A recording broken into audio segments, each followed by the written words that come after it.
এই সরকারের যে উপদেষ্টা নাহিদ মার খেয়েছে একদিন, এইখানে যারা দাঁড়িয়ে আছে 100 দিন মার খেয়েছে। 10 বছর পরে ডাকসুর ভিপি হয়েও ক্যাম্পাসে যে কয়বার মার খেয়েছি, অনেক উপদেষ্টা আওয়ামী লীগের বিরুদ্ধে ওই কয়েকদিন বক্তব্য দেন নাই। জাতীয় বিপ্লবী পরিষদ নামক একটি সংগঠনের কর্মসূচিতে আমন্ত্রিত অতিথি হিসেবে এসে বক্তব্য দেওয়ার শেষ পর্যায়ে আমরা লক্ষ্য করেছি, আপনারা যারা উপস্থিত সাংবাদিক ছিলেন তারাও দেখেছেন, একটি ছেলে বাদিক থেকে এসে পেছন থেকে দুটি লোক ফারুক হাসানের বক্তব্যে প্রতিক্রিয়া দেখিয়েছে এবং মঞ্চের ওই প্রোগ্রামের সভাপতি নাকি ফারুক হাসানকে বলেছিল যে ছাত্রদলের ছেলেরা আপনার বক্তব্যে খেপেছে।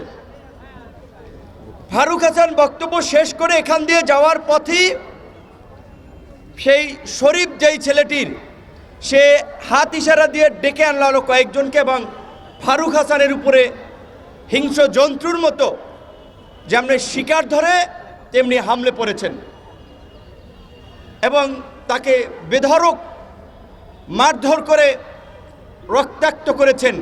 সিনেমা স্টাইলে দৌড়ে দৌড়ে তাকে মেরেছেন। ঘটনাগুলো দেখেন যে আয়োজক সভাপতি বলেছিল যে ছাত্রদল নাকি তার বক্তব্য খেপেছে, অথচ ছাত্রদলের এখানে কোনো ধরনের সম্পৃক্ততা ছিল না, এই কর্মসূচিতেও ছাত্রদলের কিছু না। তাহলে আয়োজক সভাপতি কেন বলল? তাহলে তারা যে হামলা করবে এটি তাদের পূর্ব পরিকল্পিত। জুলাই গণ অভ্যুত্থানে পরে এই বিপ্লবের দোকানদাররা অমুক সাংবাদিককে হুমকি দিচ্ছে, অমুক হাউসে হুমকি দিচ্ছে যে আপনার হাউস ফ্যাসিবাদের দোসর, অমুকে এই ছিল, আপনারা আমাদের নিউজ কাভারেজ করেন না, আসেন, না হলে কিন্তু অমুক হবে তমুক হবে, এবং কিছু বিশৃঙ্খলা হয়েছেও। এই সরকারের যে উপদেষ্টা সবচেয়ে ডেডিকেটেডকে নাহিদ ধরেন মার খেয়েছে, নাহিদ মার খেয়েছে একদিন, এইখানে যারা দাঁড়িয়ে আছে 100 দিন মার খেয়েছে। 28 বছর পরে ডাকসুর ভিপি হয়েও ক্যাম্পাসে যে কয়বার মার খেয়েছি, অনেক উপদেষ্টা আওয়ামী লীগের বিরুদ্ধে ওই কয়েকদিন বক্তব্য দেন নাই। অবশ্যই আসিফ এবং নাহিদ তো আমাদের সহ আন্দোলনকারী, আরও অনেকে, মাহফুজ সবাই আমাদের ঘনিষ্ঠ, আমাদের সহযোদ্ধা সহকর্মী। একসাথেই এনআরসি এর বিরুদ্ধে আন্দোলন করছি, ডাকসুতে নির্বাচন করেছে তারা, ছাত্র অধিকার পরিষদের সাথে ছিল। আমি যা শুধু বললাম এই কারণে যে এখানে কয়েকজন এই আন্দোলনের যারা ফ্রন্ট ফেজে ছিল তাদের ডেডিকেশন আছে, ত্যাগ আছে, আর কিছু হচ্ছে মৌসুমী নেতা, শুধুমাত্র 10-12 দিনের মিডিয়া কাভারেজে এখন বিশাল নেতা হয়ে গেছে। তাদেরকে ঢুকাইছিল ছাত্রলীগ আন্দোলনের গতিবিধি পর্যবেক্ষণ করার জন্য, আন্দোলনে স্পাইগিরি করার জন্য।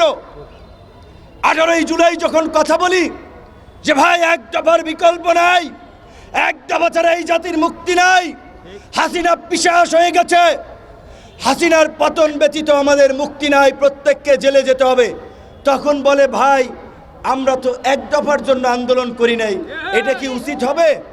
এইরকম এখন 2-1 ব্যাপক বিপ্লবী হয়ে গেছে, অথচ ফুল ছাত্রলীগের এজেন্ট হিসেবে এখন যাই হোক সোশ্যাল মিডিয়ার কারণে ব্যাপক পপুলারিটি হয়েছে, সেলিব্রিটি বনে গিয়েছে, কিন্তু তাদের পেছন দিকে একটু তাকাতে হবে। হঠাৎ করে চরিত্র বদল করলেই বদল হয়ে যায় না। উপদেষ্টা সহ সকলকে বলবো, আগামী 24 ঘন্টার মধ্যে আমরা অ্যাকশন দেখতে চাই, অন্যথায় আপনাদের উপরে কিন্তু আমরা আস্থা রাখবো না। আইন নিজের হাতে তুলে নিয়েই এই শহীদ মিনার এনে বিচার করব।